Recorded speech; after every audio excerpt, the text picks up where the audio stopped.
Hello. Hi. How are you today? Okay, fine. Saja je nak bagi dalam bahasa Inggeris kan hari ni. Jadi, apa-apa pun cikgu nak ucapkan Assalamualaikum warahmatullahi wabarakatuh. Bersama lagi dengan Cikgu Farha dalam Matematik Tingkatan 2, bab 8 graf fungsi. Jadi kita akan sambung pelajaran kita hari ini dengan tajuk yang seterusnya dalam satu topik yang seterusnya. Okey, topiknya ialah 8.1.2 perwakilan fungsi. Okey, jadi kita sebelum ni dah belajarlah macam mana kita nak mengenal fungsi. Jadi hari ni kita pergi dulu kepada contoh. Okey. Kita nak kenal apa itu domain dan kodomain. Okey.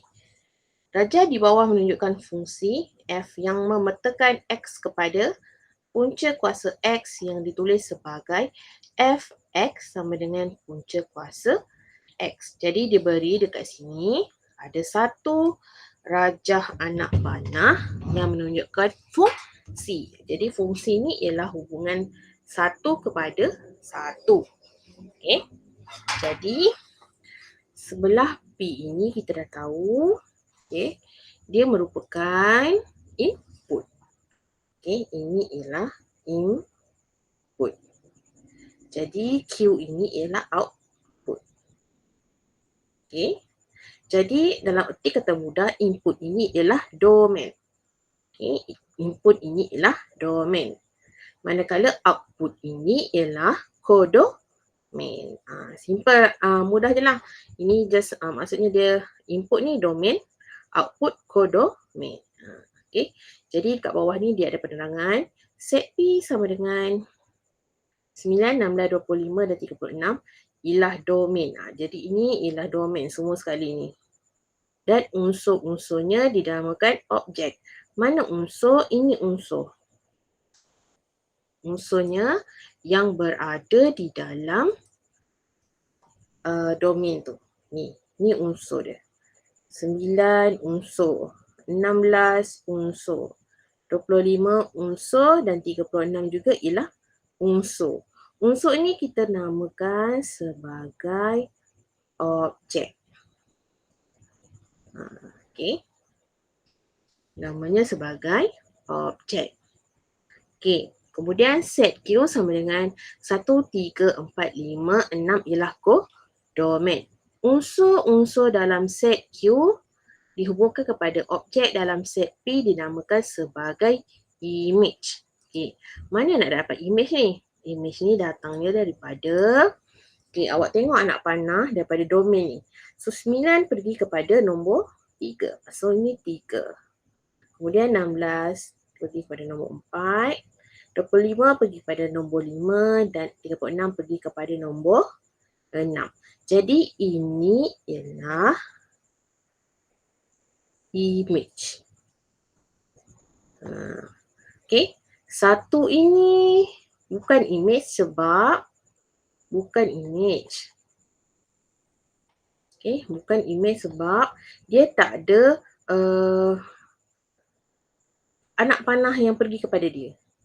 Sebab tu dia bukan image. Okey, image ni bila ada dengan objek mesti sepasang. Okey. Alright. So, kemudian okey, julat bagi fungsi itu ialah 3, 4, 5 dan 6. So, julat dia datangnya daripada yang image tadi tu je lah. Okey. Ini. Image ni akan jadi julat. Dia ada perkaitan dekat situ Okey. Itu merupakan pengenalan untuk perwakilan fungsi. Kita nak kenal dulu mana satu domain, kodomain, mana satu objek, mana satu image dan mana satu julat. Okey, semua ada dekat dalam ni. Dalam penerangan kat bawah ni. Jadi cikgu hanya terangkan sahajalah untuk awak lebih jelas. Okey. Alright. Kemudian barulah kita pergi kepada perwakilan fungsi. Okey, jadi kita pergi kepada contoh daripada buku teks ni, contoh yang ke-3. Okey. Dia beri set P sama dengan 1, 2, 3 dan set Q sama dengan 4, 5, 6. Jadi fungsi F yang memetakan set P kepada set Q ialah menambah 3. Jadi wakilkan hubungan di atas dengan menggunakan pasangan tertib, menggunakan jadual, menggunakan graf dan menggunakan persamaan. Jadi untuk mewakilkan hubungan set P dengan set Q ni, kita boleh bahagikan kepada 4 hubungan, 4 perwakilan. Okey, kita pergi dulu perwakilan yang pertama, dia suruh kita menggunakan pasangan tertib. Okey, jadi kita tengok macam mana kita nak buat pasangan tertib ni. Okey, pasangan tertib tadi dia beri dua set iaitu set P dan juga set Q. Okey, P dan Q. Jadi perwakilan dia mudah saja. Mula-mula awak buat dulu curly bracket ni. Tak jadi pula. Sekejap ya.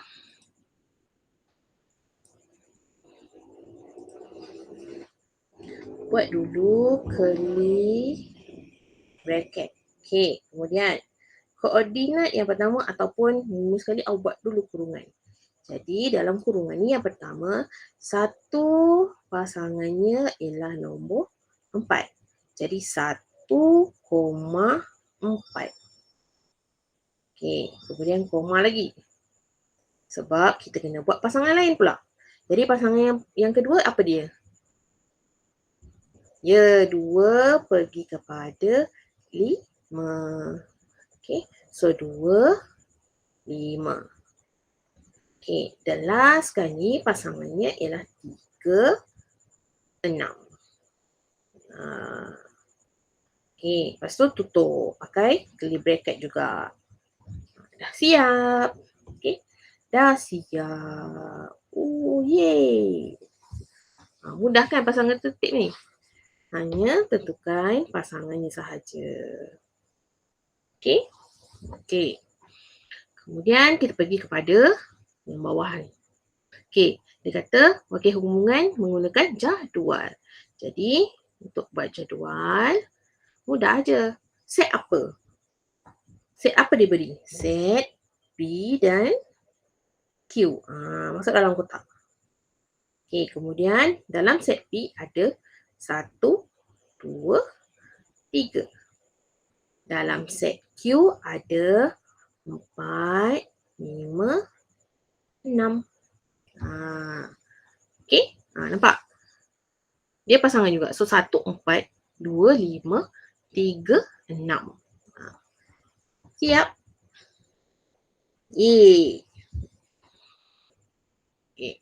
Kemudian kita pergi kepada soalan nombor 3. Dia minta kita wakilkan hubungan itu dengan menggunakan graf. Okey. Tadi kita dah dapatkan soalan nombor 2 ni. Yang B tu dia minta kita buat dalam bentuk jadual. Okey, dan jadual kita ada P dan Q. Kemudian 1, 4, 2, 5, 3, 6. Jadi macam biasalah, buat graf dulu mesti ada paksi X dan paksi Y. Okey, paksi X kita labelkan sebagai P. Dan paksi Y kita labelkan sebagai Q. Okey, kemudian yang pertama. Okey, macam mana kita nak buat? Sama juga kita nak buat graf. So diberi P 1, Q 4. Jadi P1, Q4. Jadi buat naik atas sebanyak 4 kali. So 1, 2, 3, 4. So dekat sini buat tanda X. Okay. So P2, Q5. So P2, Q5. So naik atas berapa kali? 5 kali. So 1, 2, 3, 4, 5. So tandakan X. Awak buat cantik-cantik ni. Okay, kemudian bila P3, Q ialah 6. So 3, so naik atas sebanyak 6 kali. 3, 4, 5, 6. So, buat X. Okey, siap. Macam tu je lah. Okey. Okey. Jadi kalau nak cantik, padam je lah yang kita dah buat yang ni. So, dapat yang tanda sahaja. Okey. Boleh? Ada masalah tak? Tak ada cikgu harap tak ada lah. Okey. Kemudian perwakilan last sekali dia minta kita buat dalam bentuk persamaan. Jadi untuk buat persamaan ni, kita tengok balik soalan yang ada ayat ni. Fungsi f yang memetakan set P kepada set Q ialah tambah 3. Okey, kemudian awak tengok balik jadual yang kita dah buat tadi. Okey, ada jadual dia PQ. Jadi pasangannya 1, 4, 2, 5, 3, 6. Okey, dia kata fungsi. Okey, fungsi dia tambah 3. Jadi F X kan? Okey, tindih bertindih. So 1 tambah 3 dapat berapa? Sama dengan 4. Sebab tu dia 1 dan pasangannya 4. Kemudian 2 tambah 3 sama dengan 5. Sebab tu 2 pasangannya 5. Okey, kemudian 3 tambah 6 pasangannya ialah salah. 3 tambah 3 tambah 3 ialah 6. Sebab tu 3 ni pasangannya 6. Jadi awak tengok kat sini mesti tambah 3. Okey, dapat 3 kan? Nampak dekat fungsi ni tambah 3. Okey. Yang berubah ni 1, 2, 3 yang berubah. Okey. Jadi yang berubah ni kita letakkan sebagai X. Jadi persamaan dia salin balik Fx sama dengan X tambah 3. Okey, ini jawapannya. Baik. Jadi itu sajalah. Jadi hari ni kita hanya nak belajar macam mana kita nak membuat perwakilan fungsi. Jadi boleh go through contoh-contoh yang cikgu dah beri ni. Okey. Dan itu kita berjumpa lagi di lain hari untuk matematik tingkatan 2. Sekian. Terima kasih.